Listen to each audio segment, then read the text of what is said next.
Hi guys, so today we are going to be finally doing the Cowl knit along. I'm really excited about this. I've been working on it for a long time and I will be showing you in this video how to knit this cowl.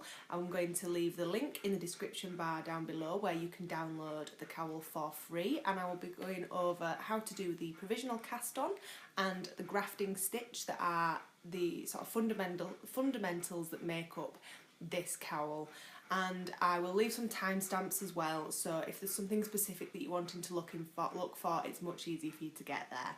I do apologise for my dog being in the video. He is a huge attention seeker and he has to be a part of everything I try and do. So unfortunately Ghost is going to be here for this element of the video, but don't worry, he's not going to be there through the tutorials. So if you do take part in this knit along, which I would love for you to do, I would really like it if you would go to my Facebook group, Blissfully Crafted, and if you just send a request to join the group, I will accept you straight away, and I would love it if you would share photos of the cowl that you've made. It really makes me happy when I see things that people have made from my tutorials or my courses. If you don't know how to knit at all at this stage, not to worry, I do have a free e-course from newbie to knitting know-it-all, and I will also leave the link to that down below. It's a free e-course, you get sent an email every 2 days and it goes over all the basics of how to knit.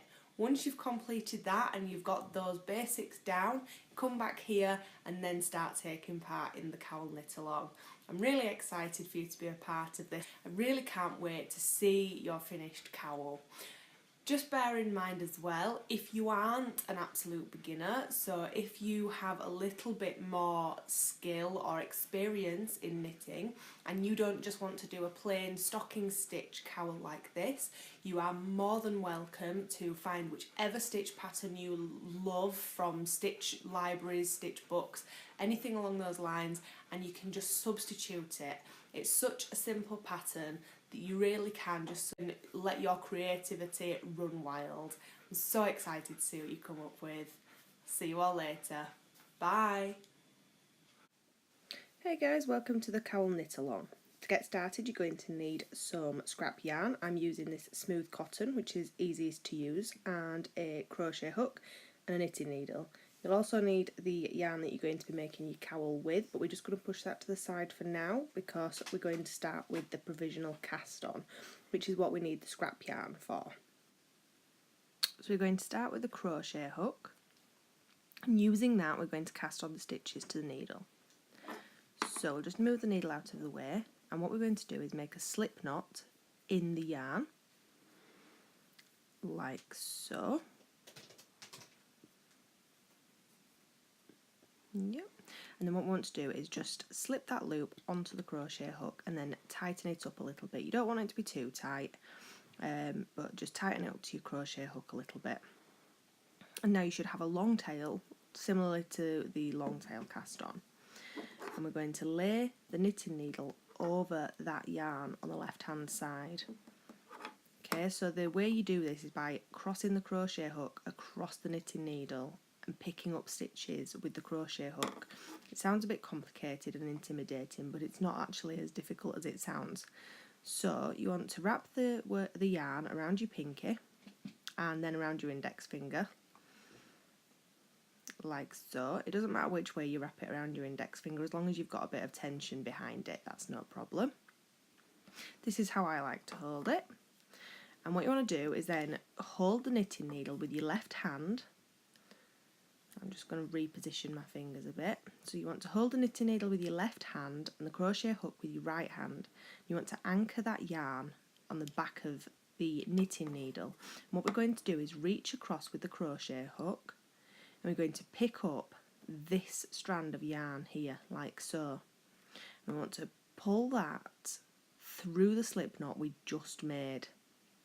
Okay, it can be a little bit fiddly when you're using a chunky needle like I am, but with a bit of perseverance you can get it through and it's no problem.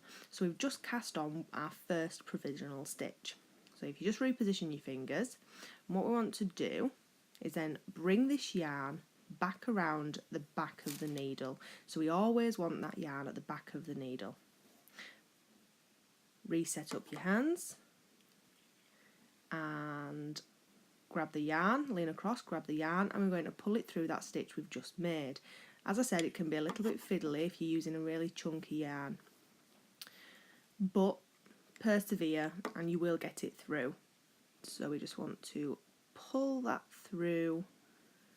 Oh, there we go, the stitch on the needle, and bring the yarn back around the back of that needle and pick up the yarn, pull it through the stitch we just made, and now we've cast on 3. So we're going to wrap around the pinky and the index finger again. Like I said, you can wrap it around your index finger either way, it doesn't actually matter. Both ways, whichever's most comfortable for you. So I'll show you this way as well. Both ways work. So you want to wrap that about around the back of the needle again and pick up that yarn and pull it through the stitch you just made. Take the yarn around the back, pull it through the stitch you just made, yarn around the back, pick up and pull through. And this will be really easy for any crocheters because it is essentially just crocheting. So you just want to continue that until you've cast on exactly the number of stitches you need, and then I'll show you what to do next.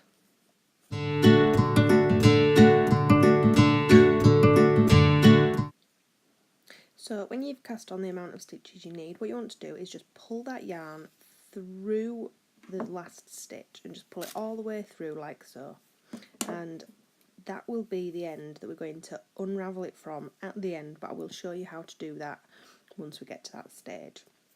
So now you can see that you've got all your stitches cast on. What you want to do is just check that your first stitch, you can see it looks a little bit funny, and what you want to do is just pull that round, and that's just where your slip knot was, and that can get a bit confusing. So if you just pull it round to the bottom and then you're good to go. Okay, so please excuse the fact that I am using a completely different needle, but it is the same size, I just have lots of different types of needle. So I'm going to show you how to knit your first row now with your provisional cast on. So what you want to do is just insert your needle into the first stitch exactly as you would to knit normally. It doesn't change at all. So you just insert your needle like so, and then what you want to do is make a little loop with your working yarn. Just as simple as that, just a little loop, and you just want to place that on your right hand needle and then pull that through the first provisional cast on stitch. Now this might seem a bit awkward because you are using a chunky yarn, but all we're really doing is creating something that will hold those stitches so that we can work with them later.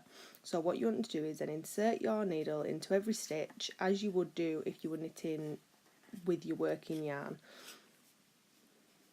So we want to insert the needle, wrap the yarn around and bring it through.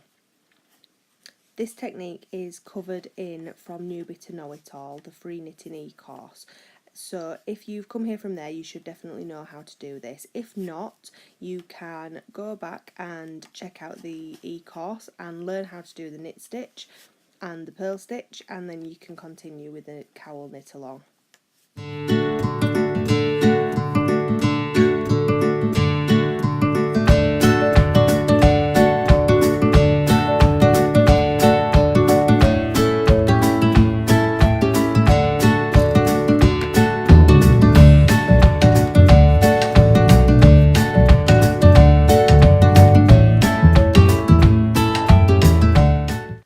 So now you've finished knitting your first row, this is what it should look like. If you just tug on the end of the provisional cast on row just to tidy it all up, and this is how it should look. So what you will see is that you have a chain of stitches, and if you flip it over you'll see that above that chain of stitches you've also got a loop that crosses every individual stitch.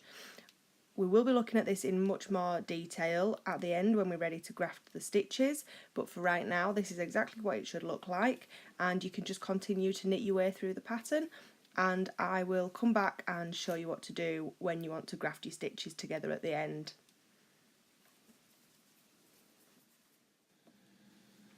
So I've finished knitting my cowl now. You can see I've got my provisional cast on row, and if we move all the way down to the other end of the cowl, you can see I've got all of my live stitches here. So what I'm going to do is show you how to graft these stitches together to make a continuous loop, so there'll be no seaming on this project, which is what I love about it most. So what we are going to do is just flip it around, and I have actually noticed that what we will want, as you can see when I bring it up, the outside, so the wrong side of the knitting is showing, and what we actually want is the wrong side to be on the inside, so I need to knit another row. So I will just knit another row and then I will come back and show you how to do the grafting. Okay, so I've knit my other row now, so you can see that the purl side, the wrong side, is facing us and the yarn is coming out at the right hand side. So if we bring that bottom end up with the provisional cast on, you can now see that the right sides are out, which is how we need it.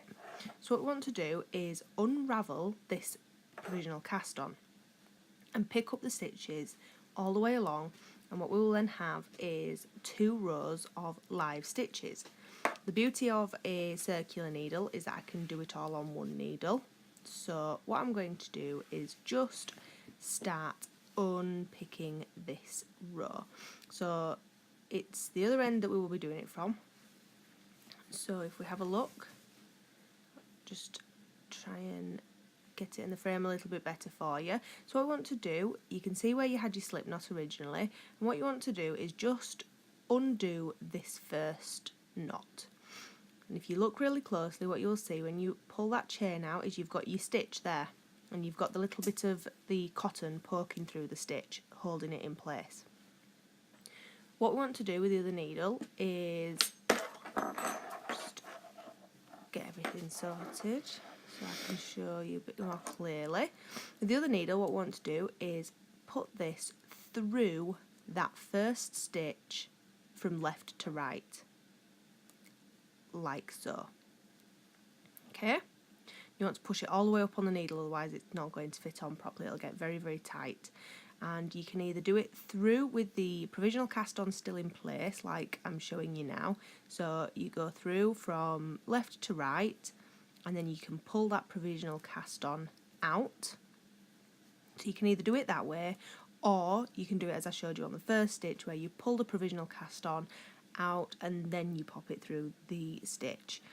Because I've used a very chunky yarn, and actually my knitting needles are probably a little bit too small for the yarn I've used, it's a bit more challenging because the stitch tends to be very, very tight, but you can sort of manoeuvre it a little bit like I'm showing you here with your fingers and just push it onto that stitch. So with this one, this is what I mean when I'm saying it's tight. What's actually happened is the stitch has disappeared into the row below, but what we can do is grab those ends of that provisional cast on and we can just pull it out. So we've still got it there as an anchor. That's the beauty of the provisional cast on. It holds everything together and keeps everything in place for you. So the way I'm going to keep doing it, because of my issue with the chunkier yarn, is I'm going to pull the stitch first using the provisional cast on row, pull it up so I've got a real visible loop that I can see where I'm putting my needle in, and then slide my needle in from left to right, like so. So here you will see,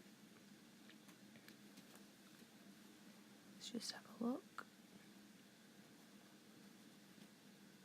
So this loop that's sticking out here, if I just grab that and tug it, you'll see it stretches that stitch, and then I can see where I need to put my knitting needle.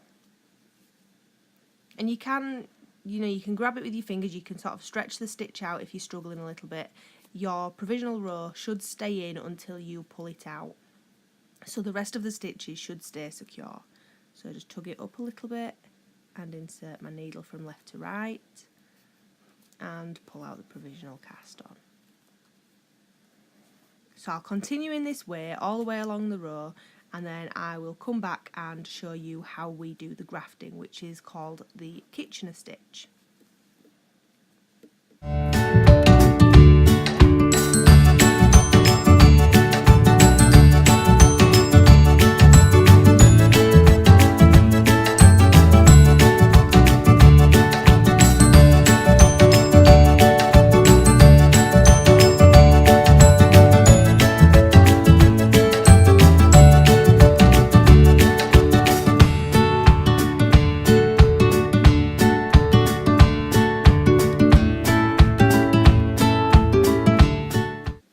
So I'm just finishing picking up those stitches now, and what you can do when you get to the end is just pull out that provisional cast on yarn, because you don't need that anymore, so you can just put that aside now. And I've picked up all of the stitches from the provisional cast on, so now I have 2 sets of live stitches. What you need is for the stitches that have the working yarn attached to them to be in the back, like so, and the provisional cast on edge to be in front, like this. So what we're going to be doing with these 2 sets of live stitches is grafting them together to create a seamless join, so the circle of the cowl just goes round and round and you can barely tell where you joined them together. What we'll need for this is a tapestry needle and some embroidery scissors, just some small scissors like these will do, and also we need to work out exactly how much yarn we need to be able to do the grafting. And in order to work that out, what we need to do is calculate 8 times the width of the knitting. So we're going to take this yarn, and what we're going to do is we're just going to lay it across like this once, and then we're going to go back and twice, and just pull a bit more extra yarn out here, seeing as I've just used a new yarn ball. So we've got once, twice, 3 times, pull knot, 4, 5, 6, 7 and 8. Please ignore my rabbits making all that noise in the background. So now we've got 8 times the width of the knitting, and you just want to snip that yarn, and then this is what we're going to use to do our grafting.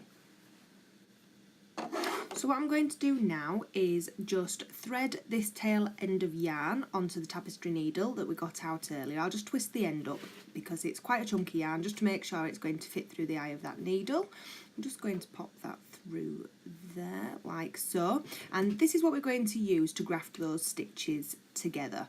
So when you're grafting stitches or using the Kitchener stitch, which is just another term for grafting, you do have a couple of setup stitches that you need to do first of all. So I'm going to go ahead and show you how to do these setup stitches. So with the yarn, the working yarn on the back row of stitches, and bear in mind you need to have the same number of stitches on each needle, what we're going to do is take our tapestry needle and we're going to go into the stitch on the front needle first of all.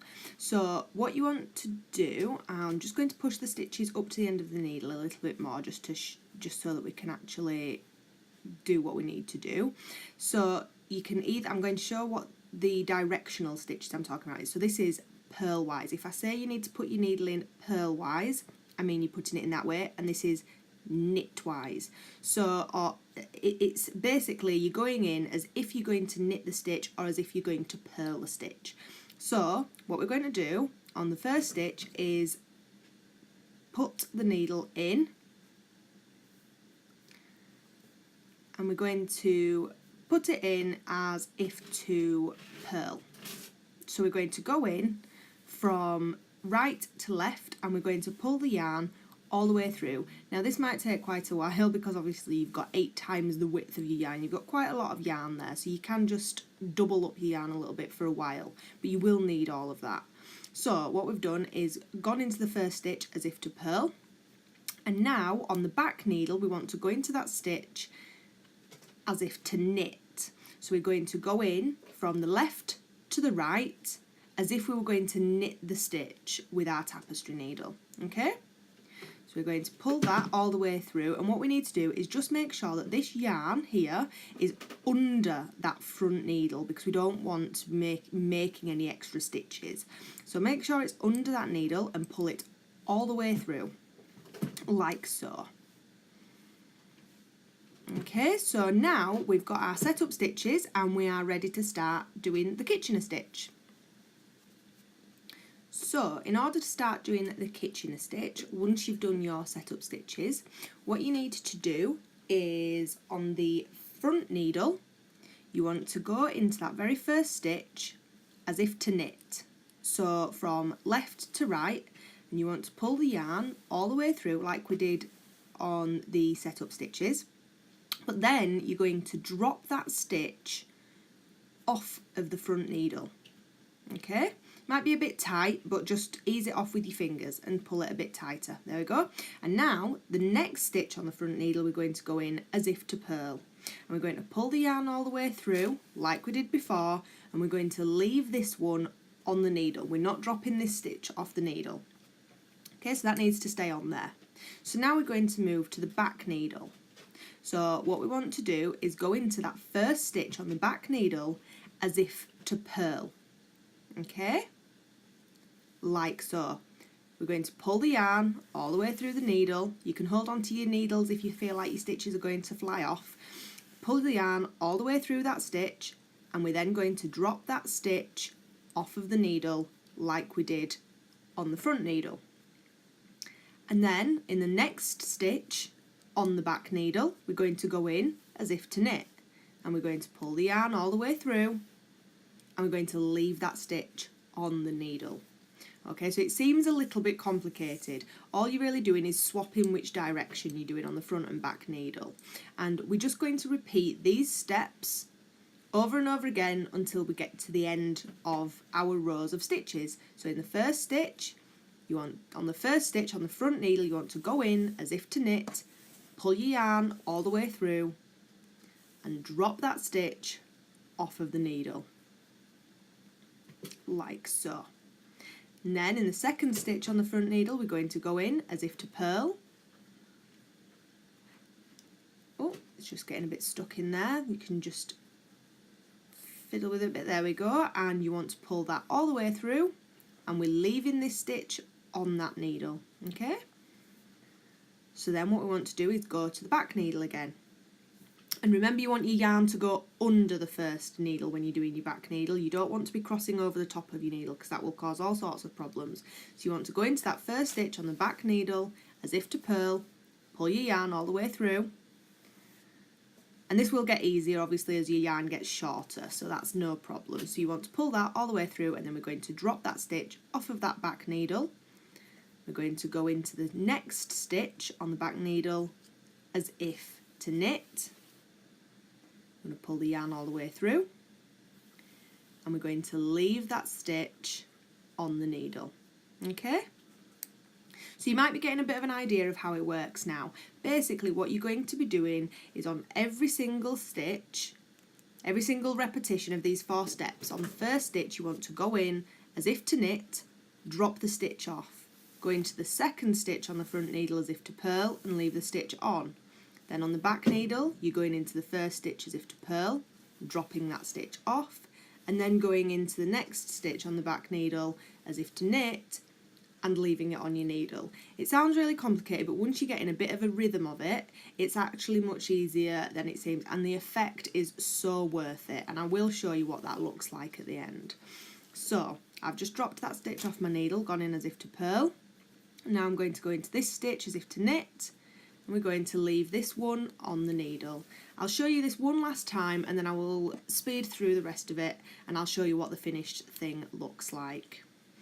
So, just one last time, what we want to do, on the front needle, we want to go into the first stitch as if to knit. No, sorry.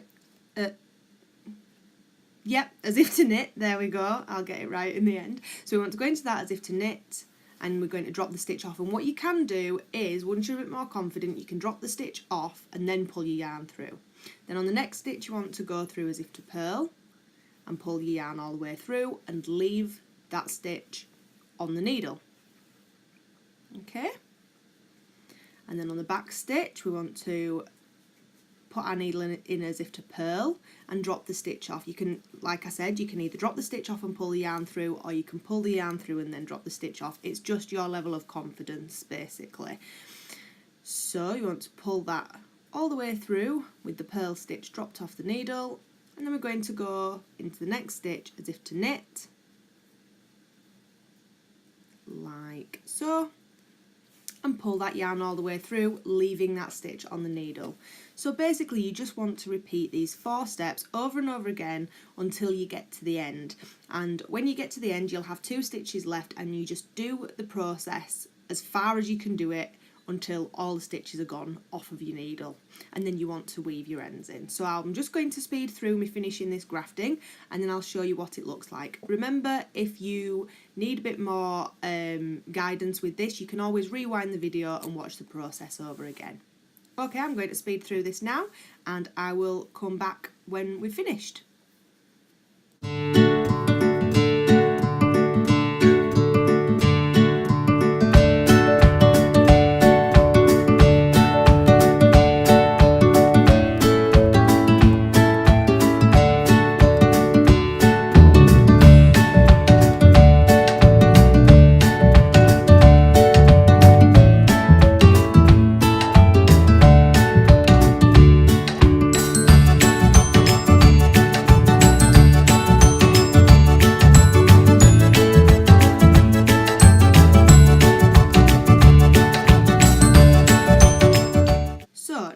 Grafting my stitches, and what I've done intentionally is left these looking really quite unattractive.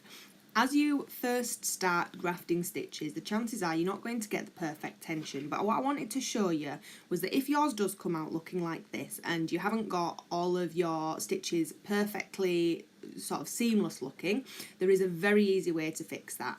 All it needs is a bit of fandangling, and you will actually be able to tighten those stitches up and make it look like it's part of it. So what you want to do, find the first stitch where things are a bit loose. So that's, for me, that's this one here. And on the left hand leg of that stitch, if you just give it a tug, what it's going to do is tighten up the right hand side of the stitch. So what you want to do is, on every single stitch that's a bit loose, pick up the left leg, so the adjacent left leg, which it doesn't matter which direction it's going because it's all attached. So you want to just keep tugging. It's probably easier if you watch what I'm doing as opposed to me trying to explain what I'm doing, but you just want to pull on that and you will see that you're tightening up the loop on the right hand side. Okay, so you just want to give that a tug, and then you want to move on to the next one, and you will find that you'll end up obviously with a very, very large loop if you've done what I've done, where you've got lots of very loose ones. Bear in mind, you can also loosen your stitches if you work from the other end. So if you've done them very, very tightly as opposed to very loosely like I've done, if you work from the left hand side, you can bring more yarn in by doing the opposite of what I'm doing here. So you can actually loosen things up as well. So picking up the left stitch, you can just do it with your fingers because you can just sort of eyeball what it should look like. And as you can see, these stitches are now starting to look like they all were knitted that way. They don't look like they were seamed that way at all. And that's the beauty of the grafting stitch. It makes it look completely seamless, and you don't have to do any sewing. I hate sewing, so that works for me. So, picking up the left leg of the stitch, give it a tug, and we've got this big loop here now, and that's fine. We can just keep working our way across. There we go, pull this one up, give it a tug, and we can just basically work our whole way across and sort of give it a bit of finesse and just tighten things up and make it look as seamless as possible. So I'm just going to speed through this. And basically that is the end of this, and once you've finished all of this and weaved in your ends, if you want to give it a block, as I show you how to do in Newbie to Know It All, you can give it a block, which might help with any curling. But yeah, once you've done all your weaving in of your ends and any blocking you want to do, you've finished your cowl and you've got something beautiful that you can wear or you can give as a gift that you made with your own hands, which is quite amazing, really.